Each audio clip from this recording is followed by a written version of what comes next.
Hey y'all, Professor Luce here, and today we're going to talk about the special occasion speech. You do have access to the assignment sheet, so there's a lot of information there, and of course you do have readings that you can go back and review about the special occasion speech, but I do want to talk about some general principles for the speech itself. With the assignment, you do have a lot of options. The most basic ones are the general speeches that I'm going to talk about today. It doesn't mean those are your only options, but if you want to pursue something out of the 4 or 5 big speeches that I'm going to talk about today, I say you email me or talk to me first before submitting it on your topic sheet, just to make sure we're 100% on the same page. So the 4/5 basic speeches that usually take up the majority of the speeches would be a wedding toast, a eulogy, giving an award, accepting an award. I kind of count those as like the same thing. And then a commencement speech, which you may know is a graduation speech. Those are pretty much the 4 or 5 that go together that most people tend to do. So I'm going to talk about each of those a little bit more. I am going to provide a PowerPoint with some sample videos that you can watch as well. And so that way you can go back and see some of those examples. Before I get into detail about any of them, I do want to talk about the overall assignment sheet. It's 2 to 4 minutes, so you do have a little bit more leeway with the assignment itself. You get to be creative if you want to with these, and I'll talk about those with some individual examples, or you can do what is considered more traditional speech for that genre. You will see that you have the option to be creative in numerous ways. It's just kind of up to you. You must use your own material. So the one big restriction on these types of speeches is that you have to create the content. That means you can't just do a famous speech from like a movie or a play or something like that. You have to create the content yourself. That's what's key. Make sure you review the grading rubric. It is generic on purpose because you wouldn't want the same grading criteria for an introduction for a wedding toast as you would a eulogy. So it'll say something like appropriate introduction for the genre. That just means that it's appropriate for whatever style you pick, because you should not say, we are all gathered here today to mourn the loss of a good man for a wedding toast. You may think it's funny, but you still shouldn't do it. However, that would be appropriate for a eulogy.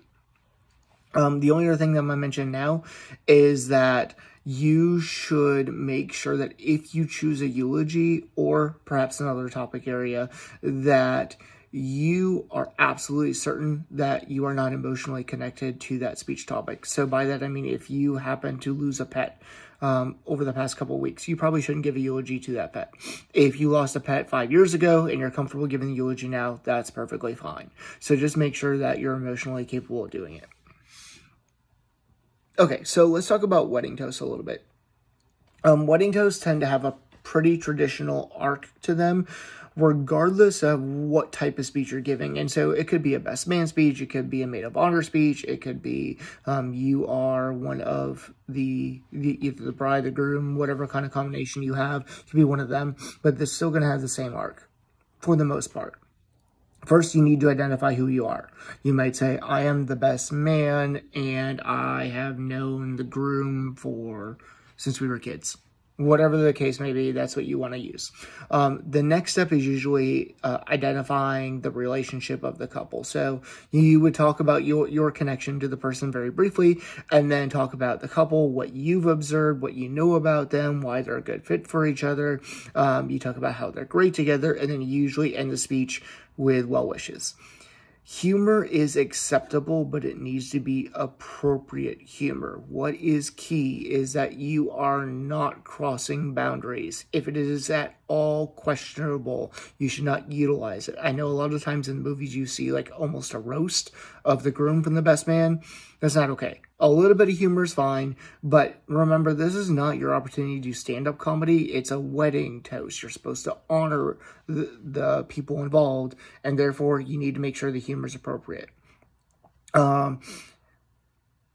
Generally speaking, you have a little bit of leeway in terms of the stories that you're telling, but you want to make sure that the focus of the speech remains on the bride, groom, it can be a bride and a bride, it can be a groom and a groom. It's up to you to determine, but that's who the focus of the speech needs to be on.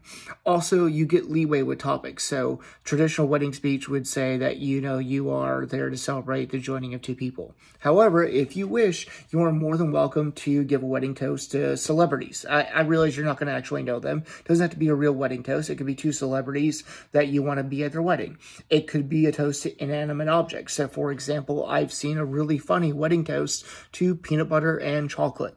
So it's completely up to you to be a little bit creative here. You get the general idea with a wedding toast, but if you want to take it in a different direction, that's usually fine as well. The next area that I'm going to talk about is going to be a eulogy speech. So with a eulogy, there's a couple, there's one rule that you absolutely have to follow, and that's basically don't speak ill of the dead, both for the speech and in real life.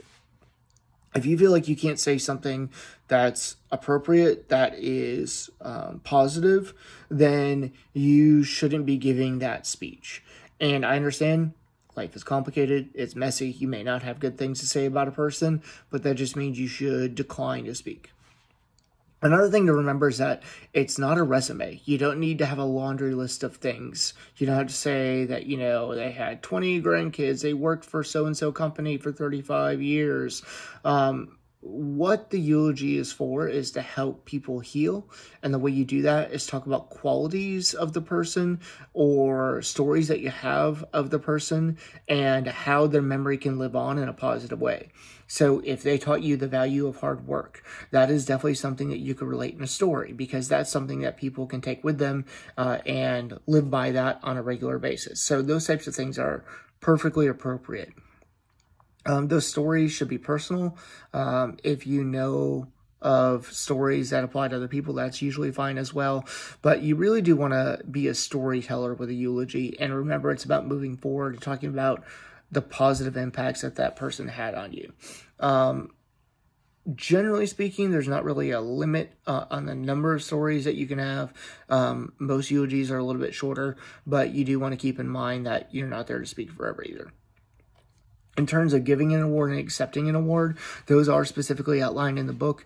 In terms of giving an award, you got to make sure that you identify what the award is. You want to recognize if anybody has contributed to that award.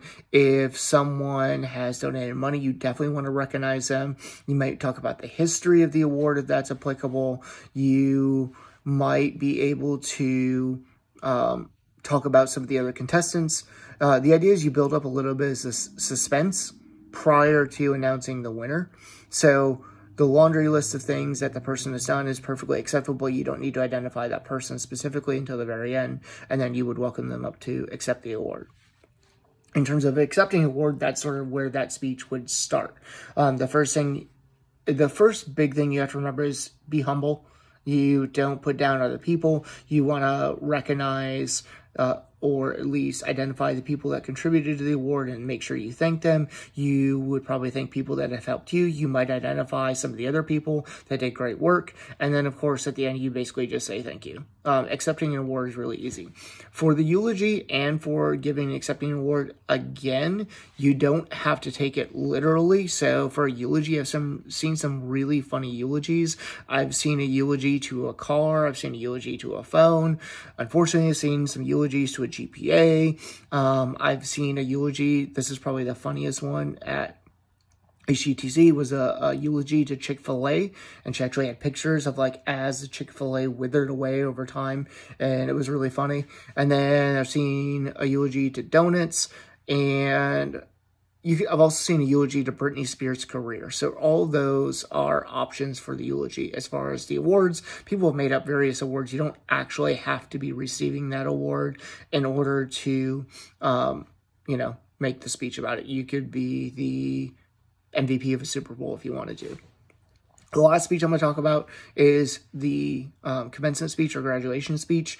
So for a lot of you, you may want to work on this because this might be something you're giving pretty soon. So that is an option as well. Traditionally, you want to make sure that it's about the class, not about you. You might talk about tough times. You might talk about funny moments in the class. Again, it all has to be appropriate discussions, examples, stories, so you want to keep that in mind, but you got to remember that you want to make sure that the speech is applicable to the rest of the class, not just to you. So in doing that, you want to do things like talk about stories or experiences you want to share, talk about tough times. You might talk about the transition between years. And then, of course, you would end the speech on an optimistic note about, being able to go out in the world and be able to go on adventures, that sort of thing. You wouldn't end it by saying something like, and now that we graduated, we're off to go into a terrible economy where there's no jobs and we're probably all going to be homeless. Yeah, you want to make sure that's a positive ending to it.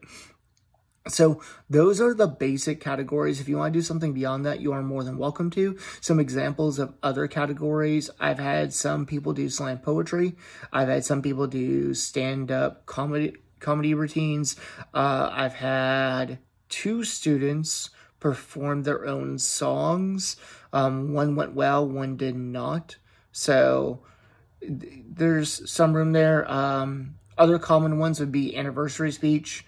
I've seen that more than once. I've seen retirement speeches. So you do have a couple of options outside of these genres, and I'm open to new things as well. But again, you need to talk to me individually before you pursue that. Okay, that's it. That's all I have about special occasions. Looking forward to these. These are by far my favorite speeches of the semester. I hope you have some fun with it.